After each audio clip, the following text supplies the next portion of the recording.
Olá, meus queridos amigos, muito boa noite. Muito boa noite, muito boa noite aí para todos vocês.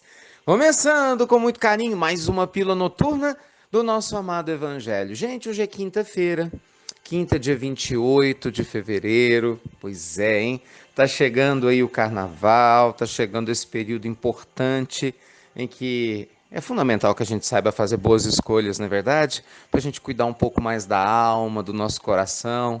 Então, aqui com todo o nosso carinho, desejo luz e paz para você, para sua vida, constantemente. Bem, na pílula noturna de hoje, eu queria conversar com vocês sobre a pergunta de uma ouvinte nossa que carinhosamente nos questiona. Ricardo, eu tenho orado muito a Deus, pedido muito a Deus para resolver problemas financeiros, algumas dificuldades afetivas, mas eu confesso, eu não estou vendo o resultado. Eu sei que a oração é muito poderosa, mas eu não sei o que acontece comigo. Até que ponto que realmente rezar, conversar com Deus adianta na mudança das nossas provas. Minha querida amiga, essa pergunta eu agradeço você tê-la feito. Ela é muito importante para todos nós. Permite que a gente faça uma reflexão sobre a função verdadeira da prece nas nossas vidas. A oração, gente, a prece, ela não é orientada pelo mundo maior no intuito de que os problemas desapareçam do nosso caminho. O objetivo da prece é nos fortalecer para a gente passar pelos dias escuros da alma, sem jamais baixar a cabeça, sem perder a alegria e sem perder a esperança no momento futuro melhor. Em O Evangelho segundo o Espiritismo, no seu último capítulo, capítulo lindo que eu recomendo a leitura, em que Allan Kardec repercute as reflexões profundas da espiritualidade superior a respeito da oração, da prece, nós aprendemos que a prece é uma forma de entrar em contato direto com Deus. Não porque Deus não entra em contato conosco, mas porque nós precisamos entrar em contato com Deus. Então, quando a gente ora, minha querida, a gente tira da nossa alma o que há de melhor. A gente exercita a nossa esperança no futuro. Nós fortalecemos e limpamos a nossa mente das dúvidas, dos medos, das angústias, para a gente seguir adiante. E mesmo que a resposta da nossa oração não venha de imediato, tenha certeza que a sua oração foi ouvida. Todas as preces, meus amigos, isso eu posso lhe afirmar, todas as preces são escutadas. Se elas não são necessariamente atendidas da maneira como nós as elaboramos, é porque a providência divina entende que por algum motivo o objeto do nosso pedido ainda não é a melhor alternativa para a nossa evolução. Isso é muito sério. Quantas vezes eu peço, por exemplo, meu Deus, tira esse problema da minha vida, mas talvez esse problema esteja me fazendo crescer espiritualmente de uma forma que, se esse problema for tirado agora, eu vou paralisar pelas minhas tendências.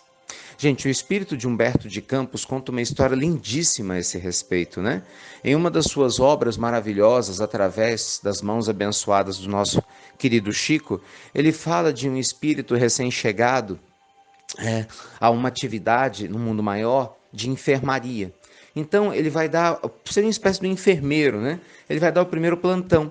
E aí, de repente, ele percebe que havia algumas entidades que estavam em estado de recuperação e cada uma delas começa a pedir que ele aliviasse alguns medicamentos, alguns tipos de tratamento que estavam sendo oferecidos, que deixavam esses quatro companheiros um pouco mais letárgicos, né? Um pouco mais calmos, parados.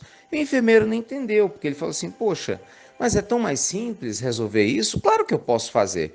Ele foi e atendeu o pedido dos quatro. Ah, para quê? Foi só os quatro deixarem de estar ali de imediato contato com aquele tratamento. O primeiro começou a reclamar e xingar a mulher que tinha ido visitá-lo, mais cedo espiritualmente. E o segundo começou a reclamar da vida na terra. Enfim, não demorou muito, aqueles quatro começaram a criar um alvoroço ali naquela enfermaria espiritual. Quando foi no dia seguinte, quando foi feita a troca do plantão, aí Humberto de Campos nos conta que o coordenador fala: o que está acontecendo aqui? E o enfermeiro fala: eu não sei, eu apenas dei o remédio para que eles melhorassem logo de imediato, olha o que deu. Aí o coordenador sorri e fala: ah, meu filho, você pode ter boas intenções, mas você ainda precisa aprender muito sobre o time divino da cura verdadeira. E então ele fala: volte com a medicação anterior para que eles se acalmem, porque nem todo mundo está pronto, né, para ter tirado de si a sua dificuldade. Entende, querida, qual que é o objetivo da prece? A prece tem que nos fortalecer. A prece tem que trazer a segurança de que Deus está conosco. Então não peça a Deus, tire isso de mim, por mais difícil que seja. Diga assim, Senhor, me faz instrumento da tua paz. Dá-me luz, sabedoria, alegria. Que eu aprenda com essa prova. E claro que no primeiro momento, na medida do possível, que eu possa superá-la para seguir adiante, mas com o coração mais leve, mais sóbrio e feliz. Tenha certeza que se você tiver esse estado de espírito, ao invés do estado de espírito da revolta ou da tristeza, né, pela ausência da solução do problema de imediato, você vai crescer muito espiritualmente. Vai sentir uma paz que você nunca sentiu e você vai entender a função da prece na sua existência. Tá bom? Meus amigos, período de carnaval, hein? Olha, vigilância total sempre, né? Com muita consciência, vamos aproveitar os próximos dias. Espero que a maioria de vocês, mesmo aqueles que gostam das festividades, reservem tempo para Deus também. Reservem um tempo para meditar também. Reservem um tempo para mergulhar nas suas almas, para estar com as suas famílias, para ler um bom livro. Que mesmo aquelas pessoas que gostem das festas, que estejam cientes de não cometer nada que possa, né, lhe trazer problemas na sequência das suas atitudes e que tenha sim um tempo livre para Deus em sua caminhada. Tá bom? E lembrando, hein, gente, hoje cedo nós compartilhamos com vocês o link, já está todo mundo se inscrevendo, a gente está feliz aqui, né? Nas vésperas do nosso retiro espiritual, que vai começar agora no sábado, depois da manhã, mas a gente está aqui recebendo as inscrições para o terceiro congresso, né, mundial do Instituto Namastê, né, o amor que tudo cura, o amor que tudo supera, o congresso falando sobre o amor que vai acontecer em Belo Horizonte, dia 24 de março. Vai lá, se inscreve, ainda tem vagas, claro, né? Começou agora, mas já acaba. Então vai lá, coloca, traga a sua família, vai ser lindo, lindo, lindo, lindo. Clica lá no link para você ver os palestrantes, em especial os temas maravilhosos, né? Presença do nosso Alan Mitchell. O Alan, por exemplo, ele vai falar sobre educação de filhos, ele vai falar sobre como utilizar os ensinamentos de Chico Xavier para crianças. Olha que lindo, gente. Não pode perder uma palestra dessa, né? Vai ser muito bacana. E nós vamos ter, além de tudo, as instituições beneficiadas. Uma delas, né, o Centro Espírita Luiz Gonzaga, né, a casa de Chico Xavier, onde tudo começou há tanto tempo atrás, uma referência de luz para a humanidade.